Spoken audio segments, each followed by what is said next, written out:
Ministri i Ekonomisë dhe Punës Besar Durmishi në një dalje për media tha se masat për uljen e çmimeve kanë dhënë rezultat. Durmishi bëri të ditur se së bashku me Inspektoratin Shtetëror të Tregut do të dalin në terren.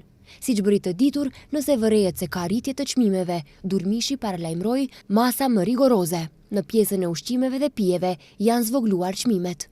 Masa përfundon në fund të këtij muaji, kurse të dhënat nga Enti Shtetëror i Statistikës tregojnë se po jep rezultate.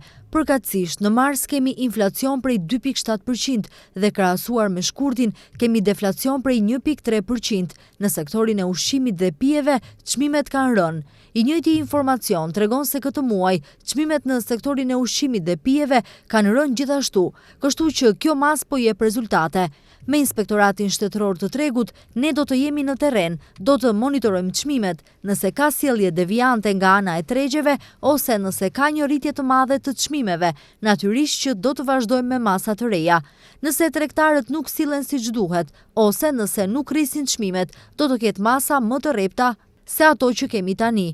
Nëse për shembull tani mbulohen 102 grupe produktesh bazë ushqimore dhe jo ushqimore, kjo do të thotë se do të mbulojmë edhe më shumë grupe, do të përfshijmë pothuajse gjithçka në vendimin që marrim, do të mbulojmë pothuajse të gjitha produktet që kanë rrjetet e supermarketeve, duke kufizuar marzhet për të gjitha ato produkte ose vlera e kufizimit të marzhit do të jetë më e madhe, tha Durmishi.